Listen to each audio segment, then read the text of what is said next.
Bonjour et bienvenue à vous pour ce module sur la co-construction territoriale en région.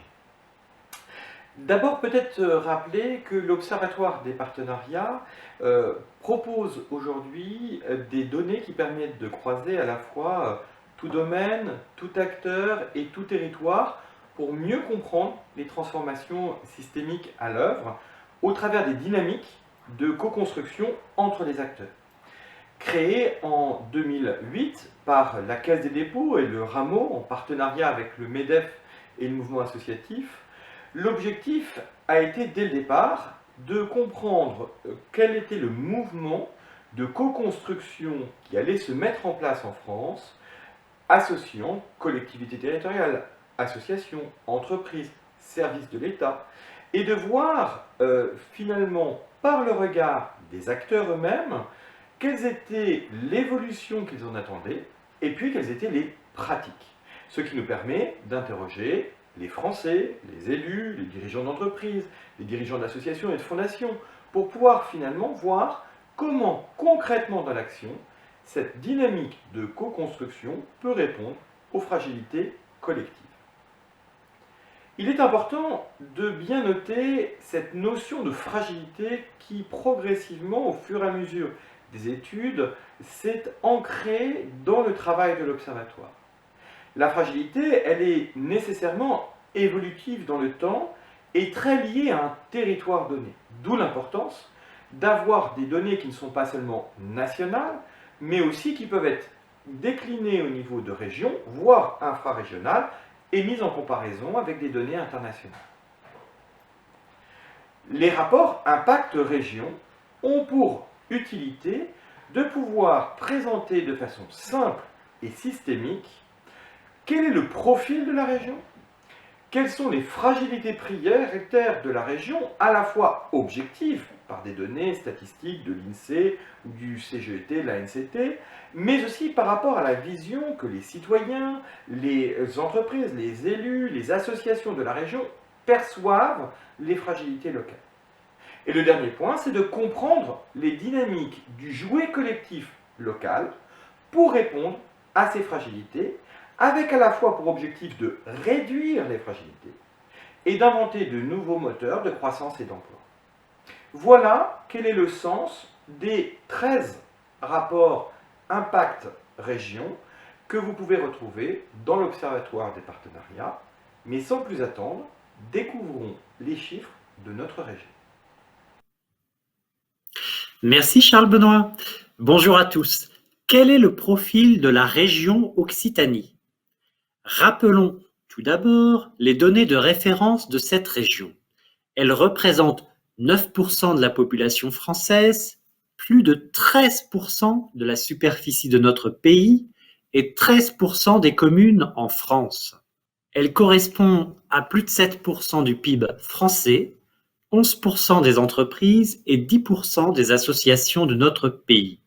C'est une région très étendue, avec une part importante de retraités et des activités de recherche et développement dynamiques. Pour une vision plus détaillée de ces données de profil de l'Occitanie, je vous invite à regarder la fiche repère Jouet collectif en Occitanie. Penchons-nous à présent sur les indices de fragilité régionale. Nous avons 16 domaines sur lesquels nous avons retenu un indicateur clé. Ces indicateurs permettent de situer la région Occitanie par rapport aux autres régions de France métropolitaine.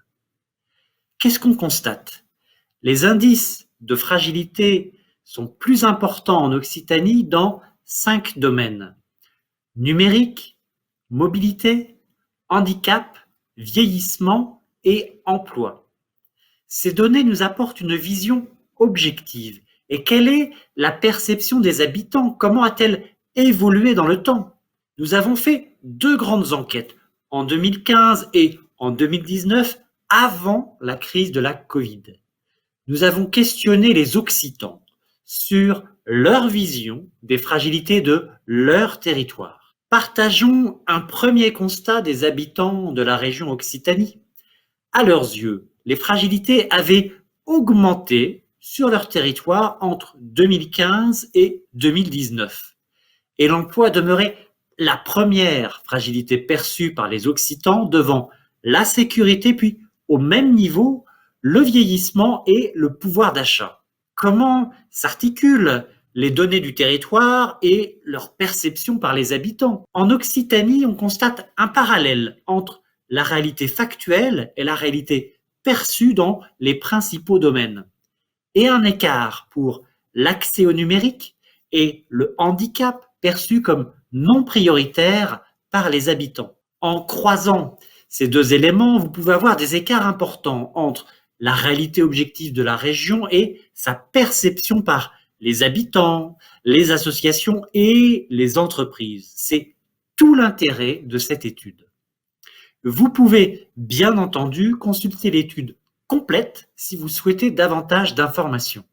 Pour aller plus loin, regardons maintenant la capacité des acteurs à agir ensemble pour réduire ces fragilités et inventer ensemble de nouveaux moteurs de croissance et d'emploi. En France, nous constatons aujourd'hui une véritable convergence sur cette volonté d'agir ensemble et cette urgence d'agir ensemble.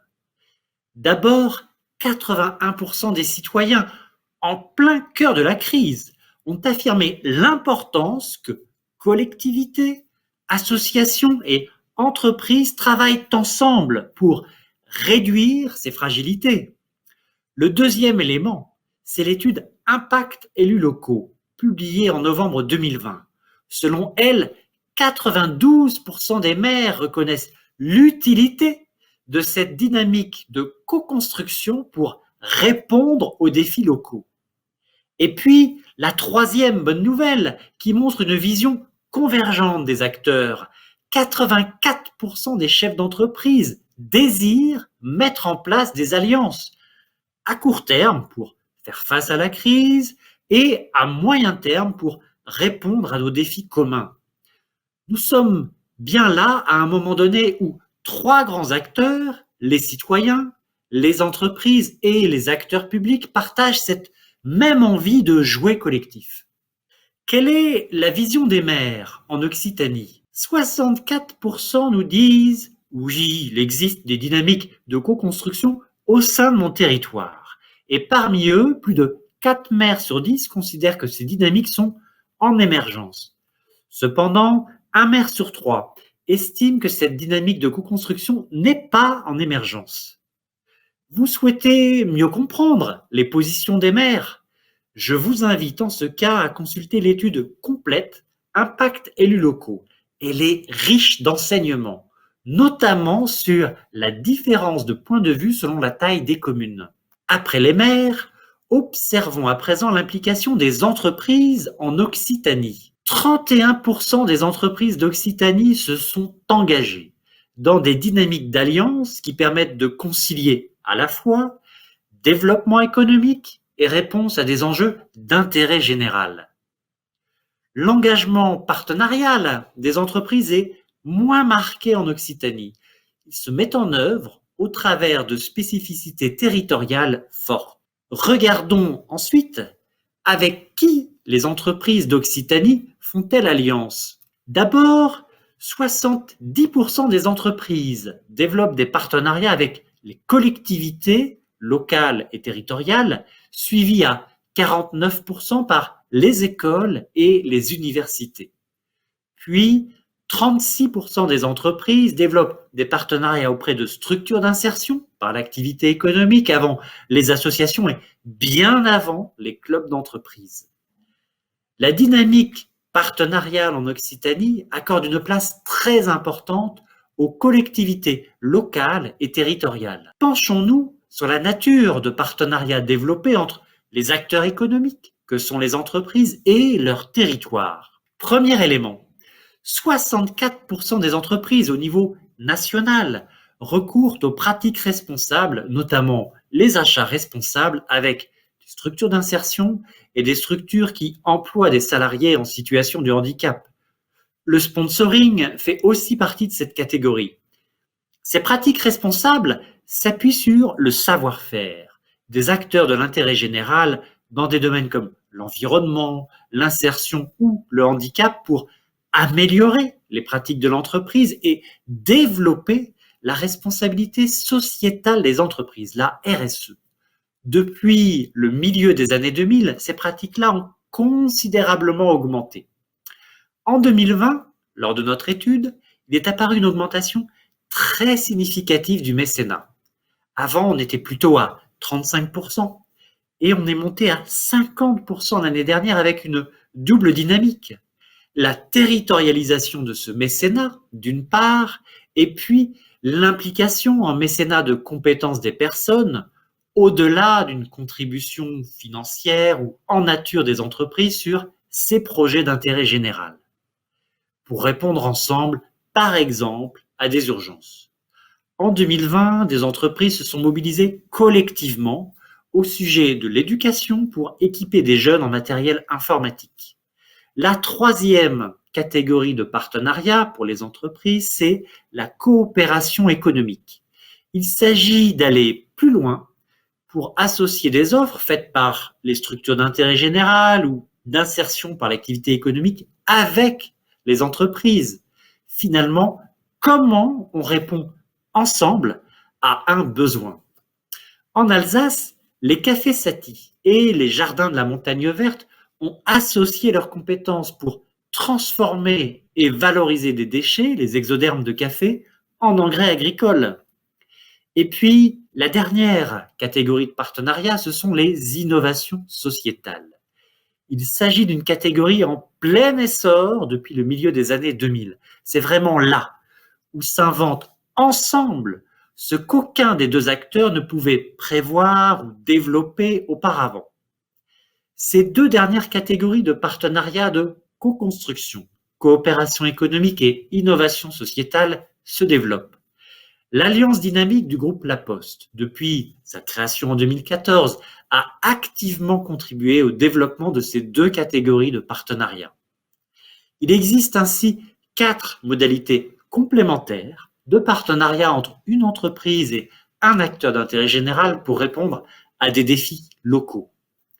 Alors, quels partenariats sont mis en œuvre par les entreprises en Occitanie? Pour 57% des entreprises de la région, la coopération économique est la forme la plus utilisée de partenariat avant l'innovation sociétale et le mécénat pour 37% d'entre elles et bien avant les pratiques responsables. Bien sûr, des pratiques plus locales, à Montpellier, à Tarbes ou à Rodez par exemple, ne sont souvent pas les mêmes. Et c'est intéressant de rentrer ensuite dans des spécificités locales. En Occitanie, les entreprises privilégient les partenariats de co-construction et notamment la coopération économique. Alors, comment ce jouet collectif se structure en territoire? Qui peut jouer un rôle pour favoriser ces dynamiques collectives? Depuis une décennie, on a vu émerger 4 démarches d'ingénierie relationnelle pour répondre à ce besoin de jouet collectif entre organisations d'univers différents. Tout d'abord, le dialogue territorial. Il développe l'interconnaissance et met autour de la table associations, entreprises et collectivités pour inventer des solutions ensemble. Ensuite viennent les expérimentations collectives. Comment peut-on répondre ensemble pour faire émerger des réponses innovantes? Apprendre à faire alliance n'est pas une évidence. Aussi, l'accompagnement des acteurs publics ou privés est-il structurant? Depuis 2008, les travaux du Rameau avec nos amis d'Alsace Active ont d'ailleurs commencé par cette question: comment accompagner les collectivités, les associations et les entreprises? C'est à l'origine de la création du laboratoire des partenariats en Alsace, développé ensuite dans d'autres régions. Enfin, le 4e dispositif, c'est la gestion de lieux, de tiers-lieux. Ce sont des lieux de rencontre, un peu des lieux neutres finalement, où chacun peut échanger les uns avec les autres pour construire ensemble l'avenir de son territoire. Alors, si on focalise sur qui anime, aujourd'hui en France, il y a un réseau de plus de 350 catalyseurs territoriaux, le réseau des pionniers des alliances en territoire. Il incarne cette dynamique en émergence, comme les maires nous l'ont exprimé, elle se met en place progressivement.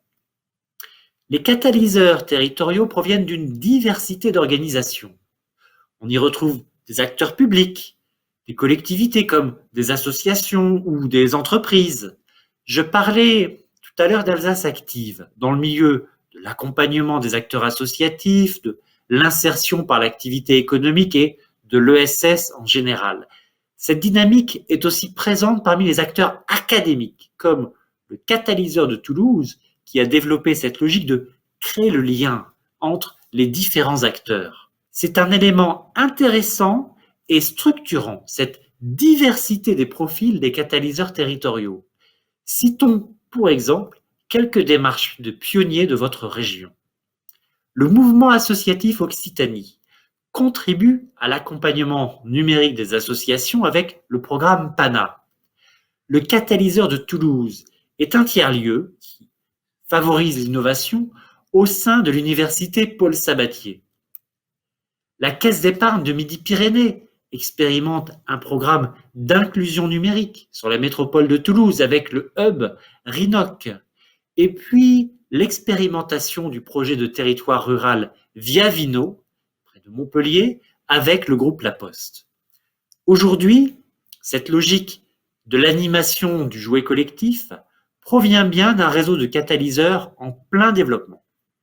Si vous voulez mieux comprendre ces métiers, rendez-vous sur le site catalyseursterritoriaux.org. Pour conclure, vous pouvez, en complément de cette présentation, aller plus loin avec tous les outils qui sont mis à votre disposition. L'Observatoire des partenariats vous donne accès à des données variées, des études, une base de connaissances de plus de 500 cas inspirants, tout domaine, tout acteur, tout territoire, pour mieux comprendre la réalité des partenariats avec une diversité d'exemples. Vous pouvez aussi consulter des publications comme les guides publiés avec le MEDEF. Je pense à Construire ensemble et à l'engagement territorial des entreprises. Et puis les MOOC que nous avons réalisés avec l'ESSEC pour accompagner la formation de ceux qui veulent aller plus loin. Le mot de la fin de ce module, c'est merci. Merci pour votre attention et merci à nos partenaires qui permettent à l'Observatoire des partenariats de partager ses travaux en open source. Je pense à la Banque des Territoires, à l'Institut CDC pour la recherche, au Fonds ODD 17 et au groupe La Poste.